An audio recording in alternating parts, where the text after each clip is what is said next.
Turicas, mais uma vez, obrigado por estar aqui com a gente, obrigado por participar e obrigado por a gente fazer essa fusão de comunidades aí. Espero que a gente repita várias vezes, cara. Obrigadão.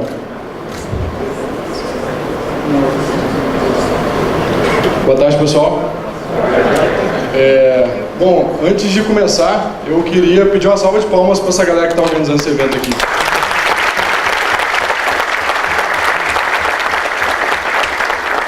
Eu já organizei evento demais. Vou falar pra caralho aqui, mas me senti... bom, pode falar, né? Não tem problema. Não tenho uma esposa que fica meio... Enfim, já organizei muitos eventos, eu sei que dá trabalho e a galera faz totalmente de forma voluntária para que todo mundo aqui possa interagir, conhecer gente nova, trocar conhecimento. E eu acho esse um trabalho assim sensacional.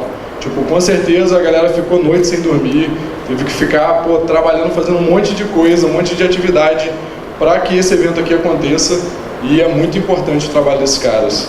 Então, obrigado mesmo por realizarem esse evento. Bom, então, como o William já falou, eu sou o Turicas. Se buscar, você vai achar mais resultado por Turicas do que por Álvaro Justen. Mas na minha identidade está escrito Álvaro Justen. E aí, Twitter, GitHub e tal, tudo Turicas.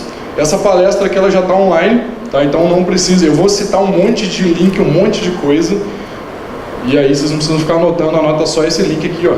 Ela já está disponível lá no GitHub Pages, tá? Eu vou dar um tempinho para vocês tirarem foto. Que anotar ninguém anota mesmo, né? Todo mundo só tira foto. E aí, enfim, não precisa ficar anotando durante a palestra não, porque eu coloquei bastante link. Tá tudo em HTML, né, aqui. Então tudo que tá azulzinho tem link. Bom, eu faço parte da Escola de Dados, que é uma instituição sem fins lucrativos, que tem como objetivo empoderar a população com relação ao uso de dados. E uma das coisas que a gente faz é dar muito curso para jornalistas. A gente acredita que jornalistas são as pessoas que podem fazer algo de útil com os dados, né, principalmente dados públicos. Eu trabalho também numa iniciativa, sou líder de desenvolvimento do Impacto JOR. A gente basicamente mede o impacto do jornalismo na sociedade. Então a gente quer saber se as matérias, né, que os grandes veículos estão publicando, o que eles impactam, né, o que muda na vida da gente. Tem um monte de jornalista publicando esse tipo de coisa. Então a gente consegue, por exemplo, descobrir automaticamente se um projeto de lei foi feito a partir de uma denúncia feita numa matéria. Isso tudo de maneira automatizada, usando Python, que é uma linguagem sensacional. E aí a gente tem um monte de scrapers que ficam pegando os dados e tal. É um projeto bem interessante. Eu tenho essa iniciativa chamada Pythonic Café, que, enfim, eu dou cursos de Python, faço várias outras coisas, trabalho com desenvolvimento, né, também. E depois vocês podem acessar lá no YouTube também. E eu já trabalho com Python, eu comecei a aprender Python em 2005, mas eu estou mais envolvido com o software livre desde 2004, até um pouquinho antes, na verdade. E estou sempre participando de vários congressos, é muito bom ver um congresso aqui em Curitiba, como a CapConf. Eu sempre viajo para um monte de congresso e, tipo, aqui em Curitiba foi muito bom saber que existe um congresso assim quando eu vim para cá no ano passado. Bom, agenda aqui, eu tentei resumir o que eu pretendo falar com vocês. Vamos falar rapidamente o que é jornalismo de dados e alguns exemplos de programas, né, que geraram matérias. Depois, esse negócio de democracia aí que eu coloquei no título, que parada é essa? E daí, obviamente, como é um evento técnico, eu tenho que mostrar código, né? Então vou mostrar alguns exemplos aí e falar de alguns projetos que eu estou desenvolvendo. Bom, a School of Data, que é a rede mundial da escola de dados, que a escola de dados faz parte, criou esse data pipeline, esse conceito de data pipeline, que qualquer pessoa que trabalha com dados, não importa se é só no jornalismo, vai seguir esses caminhos, né? De você primeiro, você tem uma pergunta que você quer responder, e você consegue respondê-la com dados, e daí você vai atrás, né, de encontrar qual instituição que tem aquela informação que você quer. Depois você vai ter que obter essa informação, seja fazendo um download ou criando um software para fazer o scraping de várias páginas. E aí depois você verifica se aquilo ali é realmente o que você precisava, limpa esses dados. Essa é uma parte chata para quem já trabalhou com isso aí. Alguém já trabalhou com web scraping? Levanta a mão. Ah, legal. Bom, então vocês sabem que essa parte chata pra caralho. Depois, aí sim é que você entra na parte de fazer a análise para depois criar uma visualização para então responder aquela sua pergunta, né? Então, enfim, esses passos aí em geral quem trabalha com dados segue. Quem trabalha, né, com dados públicos, por exemplo, talvez tenha mais trabalha na parte de obtenção, verificação e limpeza, e quem já trabalha, por exemplo, com API e tal, talvez não tenha tanto esse problema. Bom, uma coisa que está acontecendo, uma mudança está acontecendo é o seguinte: os jornalistas estão chegando na área da computação. Isso é fato. E uma coisa que mostra isso é que eu dei um curso online, foi gratuito, patrocinado pelo Google, com convite do Knight Center da Universidade do Texas, e tiveram mais de 3.000 inscritos nesse curso. 3.000 jornalistas aprendendo a programar, em Python, obviamente. E isso para mim foi uma parada bem marcante, porque eu sinceramente não esperava esse número. E foi muito interessante ver, ao longo de um mês de curso, a galera aprendendo e aplicando aquilo no dia a dia deles.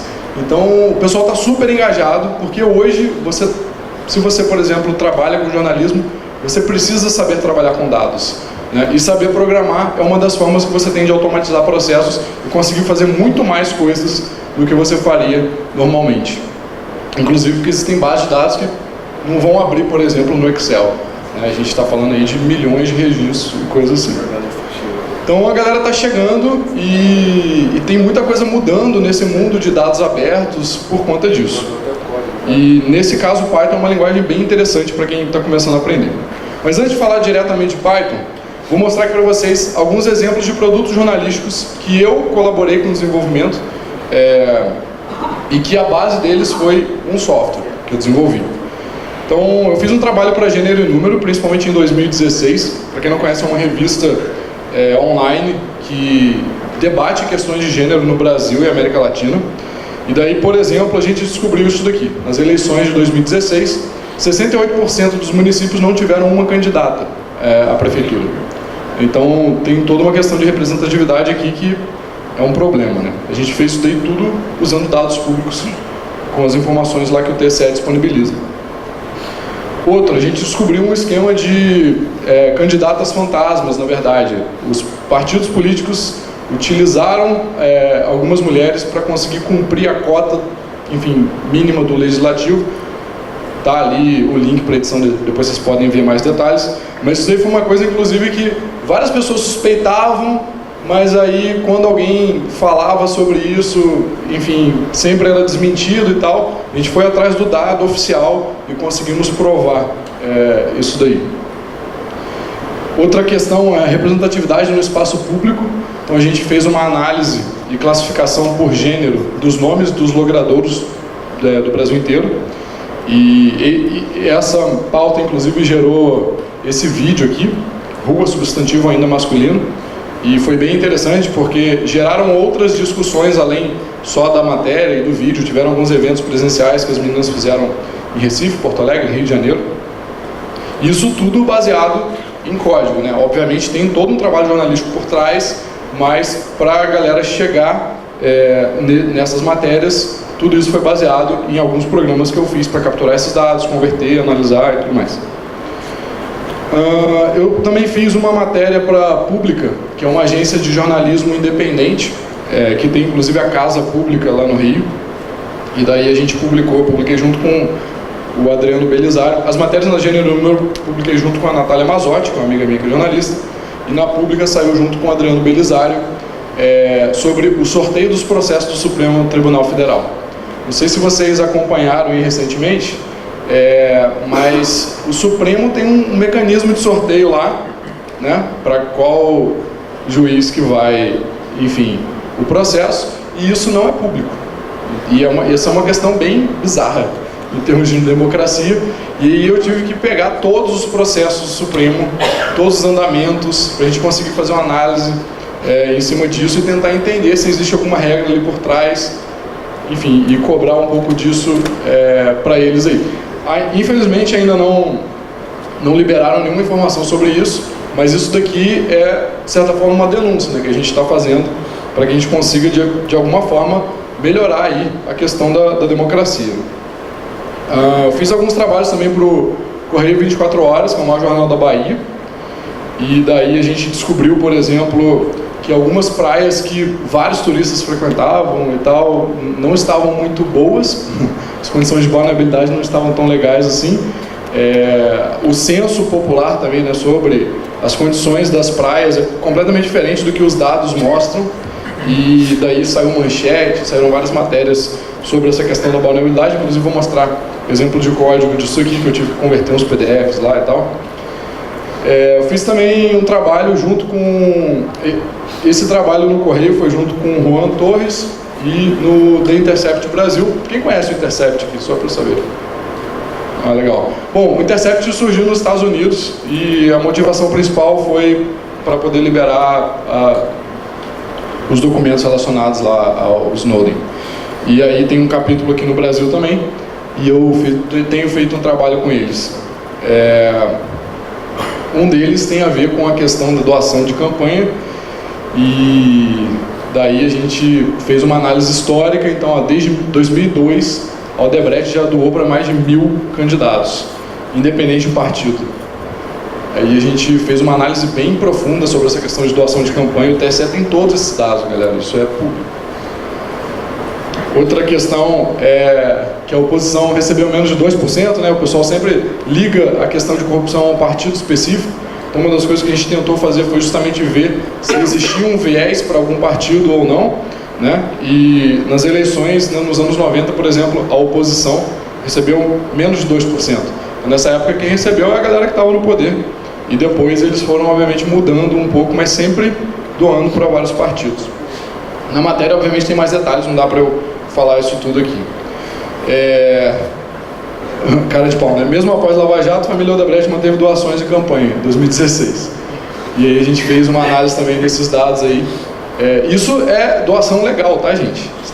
Tirando a parte ilegal, isso aqui é dado que está lá, enfim, no TSE. E a última que saiu aí, que foi bem interessante, bom, vocês estão sabendo da intervenção que está acontecendo no Rio, né? E o Comando Militar Leste, que é responsável por aquilo lá, a gente descobriu que nos últimos 2 anos, 25% do orçamento deles foi gasto com uma empresa só, que é uma empresa que tem ligação com a Lava Jato, que foi, enfim, tem ligação com o Sérgio Cabral, foi citada e tudo mais, e tem que ver isso aí, né? Então, enfim, com base nesses dados também que estão públicos, né? Nesse caso foram dados de gastos diretos do governo federal, a gente conseguiu chegar nesse número aí. Então, esses aqui são só alguns exemplos que, né, não parece, quando você lê uma matéria dessa, que por trás teve um programador fazendo um trabalho ali, que não fosse o trabalho de fazer o site funcionar, né? Mas na verdade não. Essa matéria foi feita em conjunto, né, de um programador com um jornalista, e deu um certo trabalhinho. Bom, depois de começar esse trabalho com jornalistas, eu percebi uma coisa: vários dados estão disponíveis, mas eles não estão acessíveis. E aí eu resolvi começar a fazer um trabalho que eu chamei de libertação de dados, que em inglês é o Data Liberation. E qual que é a ideia? É pegar um dado público que já está disponível, mas está num formato horroroso, fazer um software para transformar aquilo ali em algo mais palatável para um leigo. Tá? Então, por exemplo, o Conselho Nacional de Justiça liberou os salários de todos os magistrados do Brasil. Isso daí foi no ano passado, e inclusive deu um maior bafafá aí depois, inclusive que eu publiquei esses dados, porque a galera começou a fazer um monte de análise do lance do auxílio moradia, vocês devem ter visto notícias sobre isso. E daí eu vi que os dados não estavam, né, assim que o CNJ liberou, os dados não estavam tão tranquilos assim de você fazer uma análise, porque eles pegaram cada tribunal e criaram uma planilha para cada tribunal. Aí nessa planilha tem um monte de informação de tipo, como preencher essa planilha, para a galera dos tribunais conseguir preencher. E cada uma tem um padrão, segue mais ou menos o mesmo modelo, mas tem algumas alterações com relação ao padrão. Eu falei, pô, um jornalista que quiser fazer uma análise mais holística desse negócio não vai conseguir, porque são 90 e poucos tribunais. Imagina, você tem que baixar 90 e poucas planilhas, uma planilha que está travada para você copiar e colar, não dá para filtrar e tal. Eu falei, pô, vou fazer um programa que vai resolver isso. Aí eu criei um programa que acessa o site do CNJ, baixa todas as planilhas, para cada planilha extrai só os dados que a gente quer, que são os contra-cheques, consolida tudo numa planilha só. Aí eu fiz isso, porque eu quis fazer, tipo, just for fun.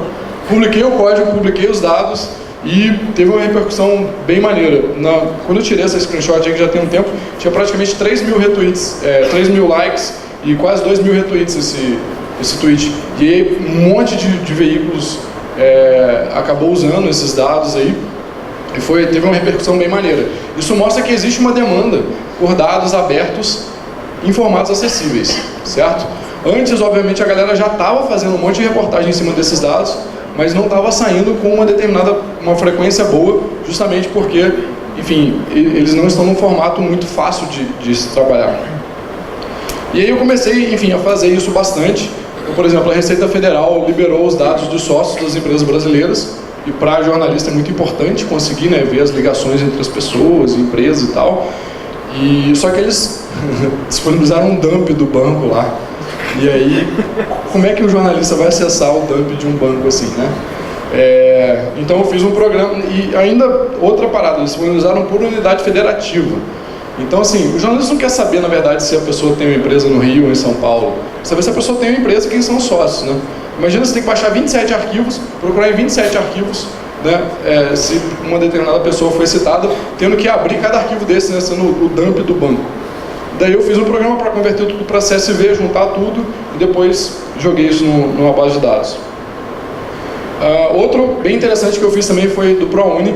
Assim que abriram as inscrições, a galera disponibilizou no site valor de mensalidade, quantidade de vagas e tal. Acabaram as inscrições, eles tiraram o site do ar. E aí você não conseguia mais acessar. Então durante o período de inscrições, eu fiz um programa para ir lá e coletar esses dados que não estavam fáceis, tipo, você tinha que abrir uma tela, digitar o nome do curso, clicar no nome da cidade que tem aquele curso, clicar na universidade para aí sim acessar os dados. E aí com isso eu consegui fazer, enfim, uma planilha só com tudo para conseguir ver isso daí direitinho, tipo, de uma maneira, né, mais fácil de filtrar e tal. E foi bem interessante também, tiveram vários veículos que usaram esses dados. Então assim, eu venho fazendo esse trabalho já há um tempo, me amarro em fazer esse tipo de coisa e tem sido bastante importante, né, para os jornalistas que esse trabalho seja feito. E como é que eu faço isso? Bom, em geral eu uso Python, porque é a linguagem que eu hoje mais domino. No Python a gente tem biblioteca para tudo. Quem aqui sabe programar em Python? Levanta a mão, deixa eu ver. Beleza. Então, para quem não sabe Python, não conhece Python, é uma linguagem muito fácil de aprender e é muito impressionante como tem coisa pronta em Python. É tão impressionante que o XKCD criou uma tirinha muito tempo atrás, que basicamente tem um carinha voando lá, aí o outro fala, pô, você está voando? Mas como? Aí ele fala, Python, pô, aprendi na última noite, Hello World, eu só aprendi Hello World. Olha só, que legal, é simples, direto ao ponto. E o cara no final pergunta, tá, mas como é que você está voando? Aí eu só digitei import anti-gravity e funcionou. E em Python é isso, é exatamente isso, o sentimento é esse, sabe? Tem uma biblioteca já pronta para fazer o que você quer. É impressionante, você pensou na parada, pensa no nome em inglês para aquilo e importe aquele negócio, já vai funcionar. É bizarro. Tem muita coisa pronta e em diversas áreas, né? Na parte de machine learning, na parte de biologia, a galera de genética está trabalhando muito com Python, na parte de desenvolvimento web, enfim, muitas áreas. Eu inclusive entrevistei o Guido Van Rossum, que é o cara que criou a linguagem, e ele me falou que foi proposital essa questão de fazer a linguagem de forma a ser mais extensível e uma comunidade, né, mais diversa, para que outras pessoas pudessem chegar e colaborar. Foi uma parada bem interessante, uma característica bem legal da linguagem. Então, quem quiser saber mais sobre Python, é só entrar lá em python.org, tá? Que é o site oficial. Bom, outras coisas que eu tenho usado aí. Scrapy é um framework em Python para fazer scraping. É genial, assim, os caras criaram toda uma infraestrutura, inclusive você consegue rodar na nuvem, se você quiser, os seus spiders, e já tem um monte de coisa prontinha para você só realmente fazer o mínimo trabalho possível para conseguir fazer um projeto de scraping bem sucedido. Então ele já faz automaticamente balanceamento, né, para fazer o máximo de request possível, enfim, cache, um monte de coisa. Tem outras bibliotecas também, mas eu queria destacar ali a Rose, que eu vou falar mais para frente, é uma biblioteca que eu venho desenvolvendo para facilitar o trabalho com relação ao acesso a dados tabulares em Python. E eu tenho usado muito XPath para poder fazer extração, né, de dentro de HTML. E aí em Python dá para usar LXML e Beautiful Soup também para fazer esse negócio aí. E por incrível que pareça, eu tenho usado muito SQLite. A galera costuma ter um pouco de preconceito com SQLite, porque, enfim, é um banco de dados mais simples, né? Não é um sistema de gerenciamento de banco de dados como Postgres, MySQL e tal, mas na verdade ele resolve boa parte dos problemas. por exemplo, para esses dados que eu peguei e disponibilizei, né, para os jornalistas, muitos desses jornalistas utilizaram o banco SQLite, porque é muito fácil para um jornalista aprender SQL, né? Select, blá, blá, é muito mais fácil que aprender uma linguagem de programação. Então, muitos deles usaram o banco SQLite para, por exemplo, buscar relações, né, entre pessoas baseadas lá nos sócios das empresas brasileiras, daquela base da Receita Federal. E várias matérias foram feitas nesse processo, né? Teve matéria que saiu na Folha e tal, que a galera conseguiu usar essa base no SQLite para fazer isso. Então, acho que é uma ferramenta ótima e já vem no Python, você não precisa instalar nada. Instalou o Python, já está lá prontinho, importe SQLite 3, já funciona. Bom, seguindo aqui então. Eu quero dar alguns exemplos de código aqui, e nesses exemplos eu uso bastante, né, como eu falei, essa biblioteca que eu estou desenvolvendo, que está lá no meu GitHub. Essa biblioteca, por que eu criei ela? Qual que foi a minha motivação? Foi basicamente, tipo, juntar num lugar só formas de resolver os perrengues que eu estava tendo enquanto eu estava desenvolvendo esses projetos de scraping, tá? Então, por exemplo, era muito comum eu ter que entrar no site, putz, tem uma tabela aqui, né? Table, TR, e tal, table. Tem que extrair essa tabela. Pô, isso era chato, né? É chato ter que fazer isso. Então eu fiz um código que faz automaticamente. Acha as tabelas na página, extrai a tabela e já me devolve lá os dados bonitinhos, limpinhos. Outra parada que era chato ter que fazer. Se eu tenho um arquivo CSV não tem metadado dos tipos, né, de cada coluna. Então eu não sei se uma coluna é inteiro, se a outra é data e tudo mais. Então, putz, chatão fazer, né, toda hora ficar detectando e tal. Aí eu fiz um algoritmo para detectar automaticamente. Então coloquei lá, toda vez que eu importo um CSV, né, para quem conhece Python aqui, por exemplo, existem várias classes que representam, né, objetos de date, datetime, além de int, float, né, decimal e tudo mais. Então, quando eu importo o CSV com essa biblioteca, a linguagem já me dá ali, a biblioteca já me dá ali os objetos usando essas classes de alto nível, né? Então, eu não preciso nem falar para ela, olha, esse CSV aqui, a coluna tal, é data. Não, a biblioteca já detecta automaticamente, já me dá um objeto date lá. Então, a ideia foi juntar isso tudo nessa biblioteca. E um dos outros problemas também que vocês devem ter, talvez em outras linguagens, é a questão dos formatos, né? Se você vai acessar uma planilha em XLS, o código é diferente de você acessar uma planilha em XLSX ou em ODS, porque os formatos são diferentes, né? Os dados, o dado binário que está ali dentro é diferente. Então, em geral, você vai ter que usar bibliotecas diferentes que não necessariamente têm a mesma interface. E a minha ideia foi criar uma interface única para isso.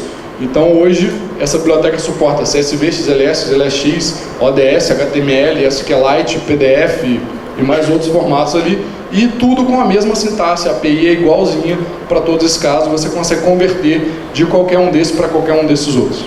Tá? Bom, deixa eu... Esse microfone aqui está funcionando? Sim? Desligar aqui. Alô? Alô? Oi. Tá. Beleza. Então eu vou mostrar algumas coisinhas aqui para vocês que eu fiz utilizando essa biblioteca. Vamos lá. Beleza.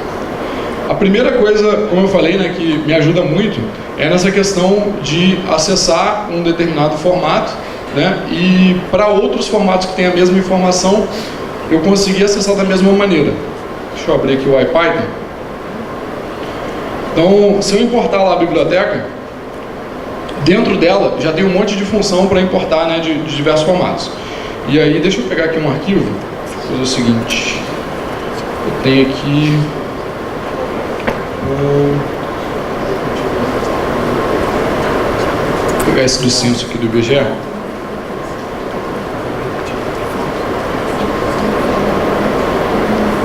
Então tem lá. Aqui, isso aqui foi um HTML que eu já tinha criado, tá? Não, desculpa, na verdade isso aqui eu baixei do censo mesmo, eu recortei só a tabela. Só a parte lá que tem a tabela. Só para facilitar. Bom, tá aqui, os dados estão aqui, né? Então tá lá o HTML e eu quero extrair essas informações, né? Eu quero extrair o header aqui, quero pegar essa quantidade aqui e tal. E aí como é que eu faço isso usando a biblioteca? Bom, primeiro eu vou criar uma variável para colocar o nome do arquivo. Para quem não conhece o IPython, esse shell aqui que eu estou usando, é um shell interativo do Python que eu vou digitando os comandos, ele vai interpretando ali em tempo real, e ele tem autocomplete, tem um monte de coisa, bem maneiro. Tem inclusive uma parada bem legal que é o seguinte, se eu colocar que eu quero importar, né, do HTML e colocar a interrogação aqui, ele me mostra a definição da função. Ele vai lá no código-fonte, pega e me mostra aqui para eu saber como é que funciona melhor aquela função ali. Mas vamos lá, eu vou passar aqui então esse file name e eu vou chamar isso aqui de table, tá? E para cada registro na minha tabela, eu vou imprimir esse registro.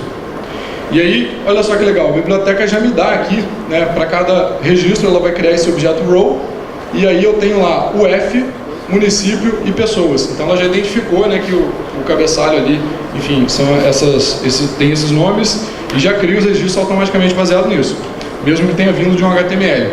Maneira que isso funciona para qualquer outro formato da mesma forma, né? Mas tem uma coisinha estranha aqui, que pessoas, olha só, está com string, porque a biblioteca, ela tentou até converter para inteiro aqui, mas ela viu, no caso, na verdade, para float, né? Mas ela viu que o que acontece onde é que eu coloquei? Está aqui. Tem um registro aqui, nesse caso Rio de Janeiro, que não pode ser um float, né? Porque tem 2 pontos aqui, certo? Então ela falou, opa, isso daí deve ser uma string, então não sei resolver isso. Mas o que acontece aqui é que na verdade esses dados estão usando o locale, né, português do Brasil. Por a gente, o separador de milhar, né, é o ponto e o de decimal é a vírgula. E por padrão, a linguagem como ela é feita em inglês, enfim, por padrão o ponto é o separador de decimal e a vírgula é o de milhar. Mas eu posso falar para essa biblioteca, olha só, esses dados estão no locale de português do Brasil. Então eu posso fazer o seguinte, em vez de só falar que table igual blá blá blá, eu faço o seguinte, ó, com esse contexto de locale ptbr do TF8, aí sim eu faço a importação. Import from HTML file name. Beleza, aí agora eu vou percorrer de novo a tabela. E aí pessoas ali, ó, já é um número, certo? Por quê? Porque a biblioteca identificou, beleza, então português do Brasil, ponto é o separador de milhar, então logo isso daí pode ser um inteiro. E aí o legal é que, como esses dados já estão convertidos aqui de maneira muito simples, eu consigo já fazer uma análise. Então se eu quiser, por exemplo, somar a quantidade de habitantes que tem no estado do Rio, eu só faço o seguinte, ó, sum, eu vou somar município, ponto, pessoas, para cada município. Vocês estão conseguindo enxergar aí, gente? Sim. Tá, beleza. Para cada município na minha tabela. E aí são, arredondando, 16 milhões de pessoas. Tá? Então, de maneira muito simples, eu consigo ir para a parte de análise de dados. E aí o legal é que eu fiz também uma command line interface para essa biblioteca. Então, rows, print, por exemplo, tests, data, IBGE, ela vai importar e mostrar aqui na tela bonitinho. Né? E aí, opa, né, tem esse lance do ponto aqui, eu posso passar aqui falando que input locale é ptbr do TF8 e ela já vai entender e vai, né, fazer ali a conversão. E o maneiro é que como eu consigo converter para qualquer formato, eu consigo converter inclusive para SQLite. E aí eu posso passar aqui, por exemplo, uma consulta. Então, eu vou passar aqui, por exemplo, select, asterisco, from, primeira tabela, where pessoas maior que 1 milhão. E aí a biblioteca vai, 1 milhão só apareceu Rio, vou colocar 500 mil. Então ela vai converter o HTML já usando a informação de locale, jogar para um banco em memória, rodar a consulta, converter de volta e mostrar na tela para mim o resultado. Eu poderia aqui colocar que eu quero que o output é resultado.csv, por exemplo. E aí, se eu abrir aqui, eu uso VI. Se eu abrir aqui, tá lá o resultado para mim bonitinho, né? Então, esse output poderia ser em qualquer outro formato, enfim, que a biblioteca suporta. E aí, esse conjunto de coisas tem me ajudado bastante a fazer todo esse trabalho de libertação de dados, né, que eu comentei.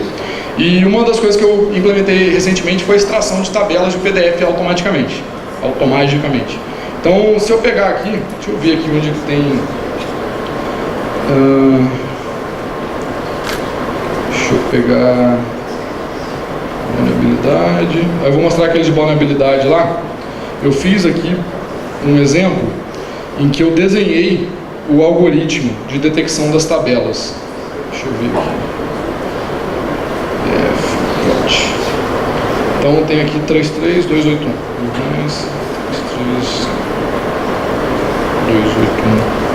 Então tá lá, um dos boletins que o INEMA lá na Bahia disponibiliza é esse daqui.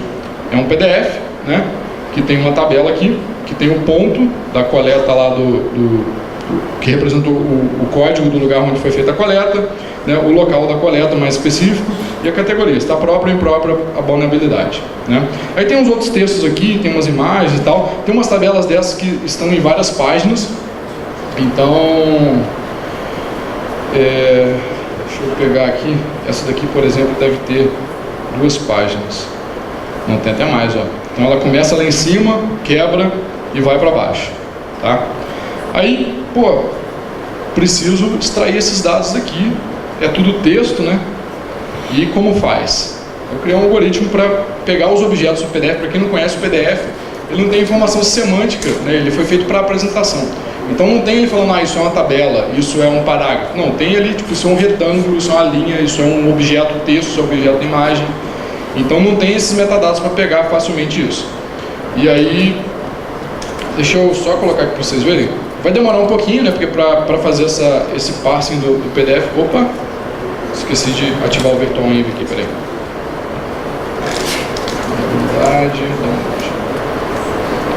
Tá. Então vai demorar um pouquinho, porque ele demora para poder pegar lá essas informações, mas está lá, ó. Aquela tabela. Aqui ficou meio quebrado, porque algumas daquelas informações estão em 2 linhas, né? Tem um contrabarra N ali, e essa parte da biblioteca ainda não está, o print, né, não está ainda muito bom, mas eu posso usar um comando da command line aqui, que é o convert. Então eu posso converter esse cara ali para .csv, por exemplo. Não precisa ser CSV, pode ser qualquer outro formato que ela suporta, mas aí se eu abrir aqui o CSV, eu abri errado, né? Isso aqui é porque eu tive que abrir um CSV que veio do Windows, e aí eu tive que mudar o padrão aqui para não ser o TF8 e tal. Use o TF8, tá, gente, por favor, beleza? Então tá aqui, ó, o CSV com o local da coleta, tudo bonitinho, ó, tabela perfeita, todas aquelas páginas, a biblioteca identifica automaticamente e faz todo o trabalho. Tem várias opções que dá para passar, né, obviamente, tal, tipo, começa daqui, termina naquela página tal, mas enfim, ela já tenta fazer um trabalho muito bom automaticamente. E aí, cadê aqui? Eu coloquei aqui o que a biblioteca faz. Eu desenhei, né? Então, tipo, primeiro ela olha essa página, aí depois ela identifica a posição lá dos objetos, depois ela identifica os objetos que tem texto, remove todos os outros, né? E deleta os objetos em branco, aí agrupa para ver se tem algum alinhamento, né, na horizontal e depois na vertical, tira os objetos que não fazem parte de um grupo, depois identifica então a borda da tabela, põe de volta os objetos que por acaso ela tirou, mas que não estavam em nenhum grupo, identifica aí depois as colunas, né, as linhas, e basta então criar uma matriz e preencher com os textos, e aí sim ela devolve lá no formato interno da biblioteca, e depois a biblioteca consegue converter isso para CSV, whatever. Então é isso que esse algoritmo faz. E eu tenho implementado várias dessas heurísticas para todos esses formatos. Então, por exemplo, você tem uma planilha, que a planilha, os dados só começam mesmo a partir da linha 10, né? E em cima só tem imagem, coisa assim, a biblioteca já identificou, só vou pegar a partir da linha 10. Né? A ideia é automatizar o trabalho de quem queira lidar com esses dados. Para quem quiser saber mais sobre a biblioteca, está lá no GitHub, tá? Podem dar uma olhada lá.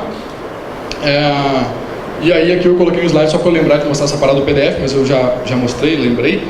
E aí eu comecei a ver que, na verdade, eu venho fazendo todo esse trabalho, obviamente esse trabalho tem a ver com aquelas 3 etapas ali de obter, verificar e limpar, né?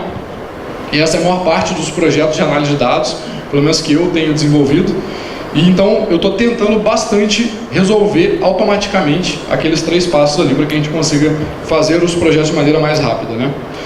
Mas isso tem uma questão política também, não é só questão técnica. Então, para quem nunca parou para pensar sobre isso, uma coisa que eu falo muito é o seguinte: o nível de acessibilidade de um dado, ele está diretamente, ele é um filtro, né? E está diretamente ligado às pessoas que vão conseguir acessar aquele dado. Então, quando a gente fala em democracia e tudo, A gente tem lá os dados que estão abertos, mas espera aí, estão abertos para quem? Os dados lá da Receita Federal, só um programador consegue acessar, né? Então, se a gente faz esse trabalho de conversão de dados, a gente vai conseguir também que mais gente, né, consiga ter acesso a esses dados. Aqui eu coloquei os GIFs que tentam representar aquelas 3 etapas lá, tipo, obtendo, analisando e limpando. Mas, enfim, para quem quiser saber mais sobre essa questão até mais política, o Brasil tem uma lei de acesso à informação, que é bem legal, e tem links aí para isso tudo, não vou entrar em muitos detalhes aqui, meu tempo está acabando. Live Code eu coloquei esse slide no lugar errado. E aí, só para voltar para aquela questão da democracia, né? Então, é muito importante, né, que as condições, né, isso aqui é a definição da Wikipedia, mas vamos lá, ela abrange as condições sociais, econômicas e culturais que permitem o exercício livre e igual, né, da autodeterminação política. Então, esse trabalho que eu tenho tentado fazer é justamente para incluir mais pessoas, né, tornar os dados mais acessíveis, incluir mais pessoas nesse ecossistema que tem acesso aos dados. E isso, para mim, né, e todas essas matérias que a gente vem fazendo são um exemplo justamente dessa questão de inclusão democrática, né, dos dados, enfim, todas essas investigações e tal. E para tentar fazer com que isso aconteça mais, a gente tem trabalhado num conceito chamado jornalismo aberto, que é justamente a galera do jornalismo se preocupar com isso e abrir o código-fonte dos scripts que foram usados, abrir os dados, a metodologia. Aqui eu coloquei uns links, depois vocês podem acessar, de exemplos de jornalismo aberto que tem sido feito no Brasil. Só que só fazer código não resolve. Esses dados públicos, acessíveis, tem que estar num lugar muito fácil de qualquer pessoa acessar. E daí eu criei esse projeto chamado Brasil.io para resolver esse problema. Então a ideia é pegar todos esses dados, que eu já fiz esse trabalho de torná-los mais acessíveis, jogar tudo num portal que seja muito fácil, muito simples, qualquer pessoa acessar. Esse projeto ainda está em desenvolvimento, mas já tem, por exemplo, conversa com a galera do Serenata de Amor, que vocês já devem ter ouvido falar, né? Então, eles precisaram fazer esse trabalho também de limpeza e tal dos dados, e se, por exemplo, o Brasil.io já existisse antes, eles não teriam tido boa parte desse trabalho, né? Eles poderiam focar em fazer as detecções lá de corrupção e tal. Bom, eu coloquei uma API online que vocês podem acessar em brasil.io/API/datasets, e aqui tem alguns exemplos, né? Então, por exemplo, os sócios, vou pegar o salário dos juízes aqui. Então, o salário dos juízes, se a gente entrar aqui nos dados, a gente pode, por exemplo, filtrar por valor, fazer busca de texto completo, né? Então, vamos pegar aqui, né, search igual Sérgio Moro. Então tá lá, ó, juiz federal, rendimento líquido, 18 mil. Mas eu posso, por exemplo, também colocar aqui, vamos colocar aqui, order by menos rendimento líquido. Pode estar com a mão, é meio ruim, né? Rendimento líquido. Então, ele vai fazer a consulta, se o Wi-Fi deixar, e mostrar todos os juízes, ó, são 24.335, e aí, só para ficar aqui, ó. Caralho! Tá? Não tá errado não, é mensal isso aí, tá, gente? Mas enfim, nessa API já dá para filtrar dados, já dá para buscar dados, e isso tá muito fácil, por exemplo, incluir novos datasets aqui. Então, está sendo desenvolvido inclusive um front-end, a Letícia, que é uma menina que participa inclusive dos encontros de Python e tal, está me ajudando nisso aí, mas mais gente, mais ajuda é bem-vinda. Então, se vocês quiserem colaborar, tá lá em github/turicas/brasil.io, tá? E a ideia é criar um portal de dados abertos acessíveis.